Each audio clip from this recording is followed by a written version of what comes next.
Well, you uncovered here, you talked about Tulsa, society in Tulsa. How were you were used as a teenager to round up using Bible tracts to attract young people to get in a van and go, to ending up being taken to a satanic ritual instead of a prayer meeting. And a lot of these kids, I didn't ever see again. I don't know where they took them. And they took them there, and you mentioned that some may have been killed. Yeah. I mean, I know some of them were killed. And then some of them were hauled off to who knows where. I don't know what they did with them. Mm-hmm. Well, I don't. It could be another Manchurian candidate. You never know. It could be an assassin. But whatever they did, you rounded them up. You were out there with Bible tracts saying, "Come to a prayer meeting." Then they would be driven, not by small little criminals, but criminals may have been doing the driving, but to a place where the elites of your city and your society controlled the city, if you will. And these are the people that were calling the shots, and these are the people that were commissioning you and others, and you were programmed to do this. I mean, it's not like you just did it on your own, free will. Your free will was impinged upon. But, you were controlled and in a generational mind control program, if you will, that would recruit you for the purpose or bring you up for the purpose of having kind of like they could trigger you so that you would then go hand out Bible tracts and lure kids to their death. Yeah, basically. Oh. And I know a lot of these kids, I mean, now I know this for my own self because even I was taken to a lot of those Vesper meetings over at Oral Roberts. And Oral Roberts University, Tulsa? Yeah, Oral Roberts University. Yes. And those Vesper meetings are basically supposed to be like prayer meetings or whatever, I guess. Right. And I have, memories of going in there and seeing all the, the students and different people that they would bring in, or some of them that would come in with me, and then I would zone out. I mean, I don't know if I was drugged. I don't know if I was triggered into another personality. I don't know what happened. But, I mean, I would remember hearing them play certain religious songs, singing, like somebody have a guitar or whatever, and they'd be in this room kind of like sitting around, And then it was like I could feel myself phasing out during this praise and worship song. Mm-hmm. And then I would come to and I would be under Oral Roberts University, because the S is underground under Oral Roberts University, literally. And they have a satanic altar. They have rooms down there where they do torture and they do mind control and programming. And I would wake up down there during a ritual. I mean, a literal ritual. They would be doing, sometimes they would do human sacrifice, sometimes they wouldn't. Sometimes it would just be, rape and bondage. Sometimes it would just be, who knows, a lot of things. But in those, some of those students would be down there. Human sacrifice. So the idea that you would be triggered, I guess, during this prayer and worship meeting, and then the next thing you know, it would turn into like everyone would be kind of triggered at the same time. I'm assuming. I mean, I don't know that for a fact because I don't know if just certain ones of us were triggered out of there and then some stayed for the front. Mm-hmm. I kind of think that might how it played out. Like certain students or certain ones were sitting there still doing their thing. The rest of us were taken. Now, what they thought where we went, who knows? I don't know what they thought. Maybe they thought they took us off for counseling or something. And they would sit there and finish their little prayer meeting out. I don't think they pulled everyone out. Okay, so the prayer meeting would go on, but then certain ones of you would be taken to another room at Oral Roberts University? Yeah, we would taken away. Or to a room? I mean, I think the Vesper meetings went on. Yes. But without all the people that were there originally. And this is in full knowledge of the staff.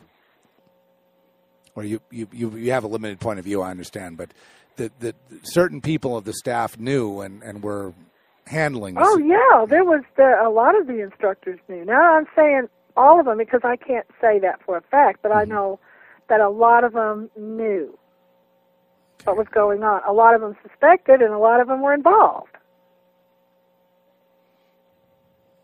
And then they took you to a place where adults would engage with sex with children. Yes. And or torture or or whatever they felt like they needed to do. Because I got this really weird thing, and I know that there's spiritual principles involved in it, but it's something about the young and the innocent. Mm-hmm. And the more they torture them, or the more whatever they do, it brings them more power. There's something about that. But do you feel it had a scientific aspect to it? In other words, like an organized aspect, like on a certain day they'd want a certain kind of ritual or a certain kind of... Yeah, they had certain days for certain kinds of rituals. I mean, I know they did. I don't know all of them.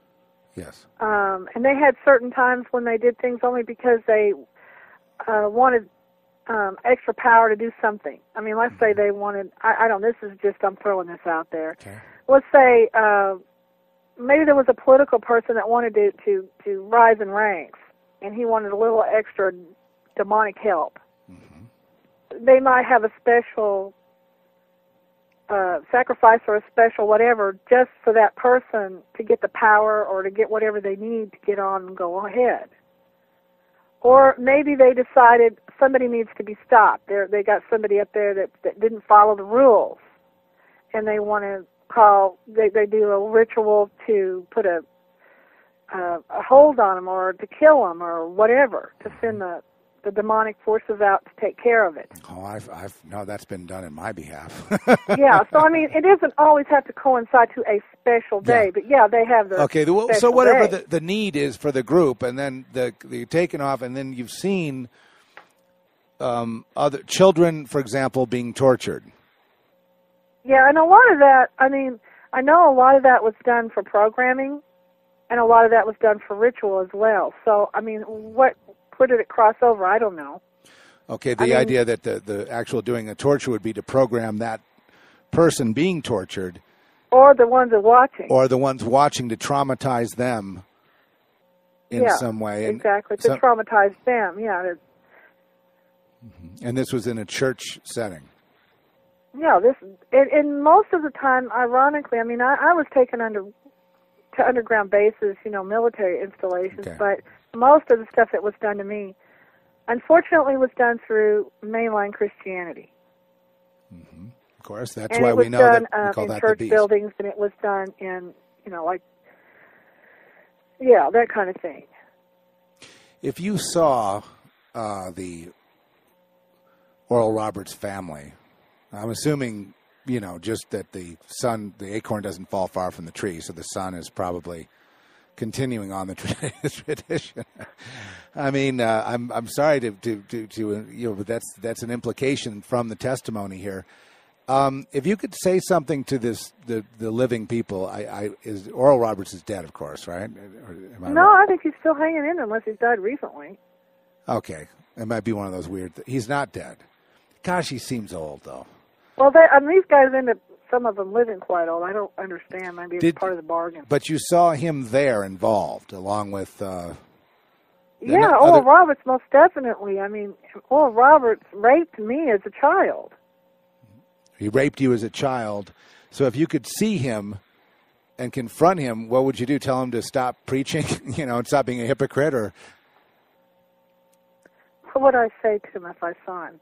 Yeah, I mean, Wow, that's a big one. What would I say? Yeah. I don't know. I mean, what do you say to something like that? Well, mostly I would say, buddy, you got a lot to answer for, and you better either start repenting and getting right, or, you got a lot to answer for. And I don't even know that I'd even want to say anything to him. I'd probably just want to throw up and walk away. So there's no evidence of this. This is your word against his and theirs, if you will. You're naming this institution, which is looked at as a paragon of virtue in our society, a paragon of, if you will, of the gospel and of Jesus Christ and of all the good things in the Bible. One of the top universities in the world, apparently. And this is going on in the highest levels of this place, know all about it at the highest ranks. And it's just mind-boggling, I'm sorry. It's just... Well, if you really think about it, I think like Stanford and Cambridge and Harvard and all of them, I think they were supposed to start out as, Christian universities? Correct. Yeah, That's okay, right. so... What's the difference? And then they became secularized over time. But, I mean, this Christian cover is awfully good. And then they get on TV and they have these prayers for people and they beg for money. And they can... And, it was the hardest thing for me to get through to people because, when I warn them about this stuff, I warn them about the Benny Hinns, I warn them about the Kenneth Copelands, I warn them about all this stuff. And they'll say, I've been to their meetings. I felt the Spirit. I saw people get healed. I heard them do this, and I saw that. They may have had gifts given. I mean, the gifts of God. And I'm sitting here, they say, you can't say that because they're anointed of God. And I'm like, no, they're not anointed of God. But couldn't they may have an anointing, but it's not a godly anointing. Couldn't they be anointed? Counterfeit. But they say that the gifts of God are given without recall. Couldn't they have gifts and then have gone to the dark side? But those gifts... No, I don't buy it. No, these are just totally satanic people. They're totally satanic. I don't buy it because I think people who truly sold out to the Lord and get His gifts don't do that. The real thing doesn't do that. Yeah, why would you go, that way? If you had the real gift, if you're really one of God's, you're going to hear the Master's voice. You're not going to go with the world system. Now, the implication that I get from all this is that the world is like this, that every institution is corrupt in ways that also involve murder, child trafficking, probably drug trafficking, contraband, and so forth and so on, the world over. Whether you take New Mexico, I heard all about the corruption yesterday in New Mexico, unbelievable. You take Washington, you take the church system, and the highest evangelical churches, the highest Catholic church. We've heard about the Catholic churches and and what happens. We've heard about the sexual abuse. Of course, we've also heard kind of in the fringe in Catholic churches about satanic rituals in the churches, in certain churches in the middle of the night, pentagrams on the floor. And I know that, I even know up in Tulsa, the Catholic churches that were involved just as much as all the rest. I mean, yeah. Mm-hmm.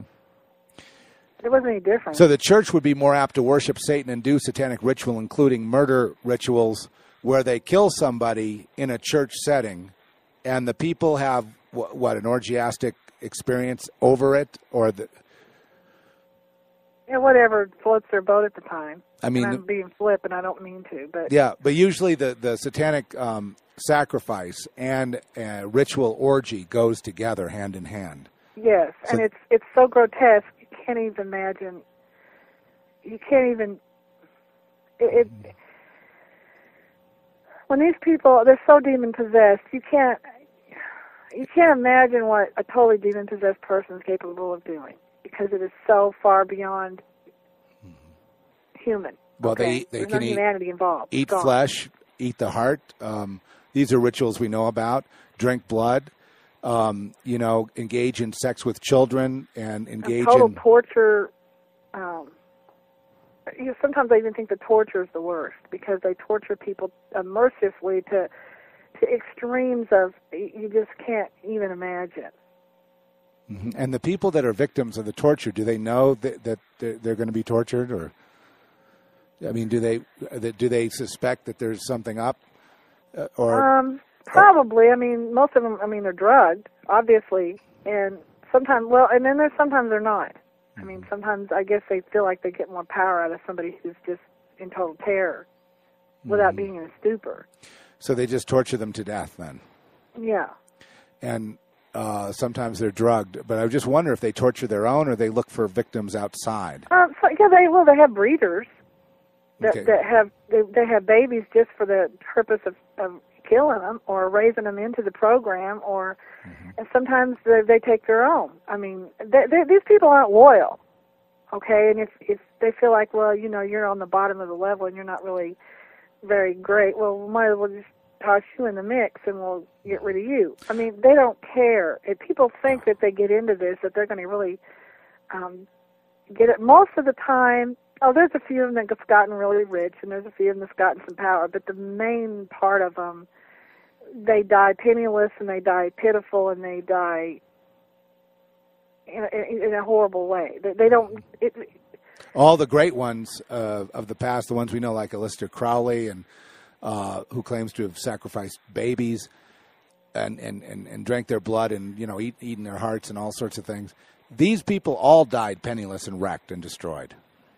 I mean, because when you play in games with these deviant evil spirits, I mean, that's what you get.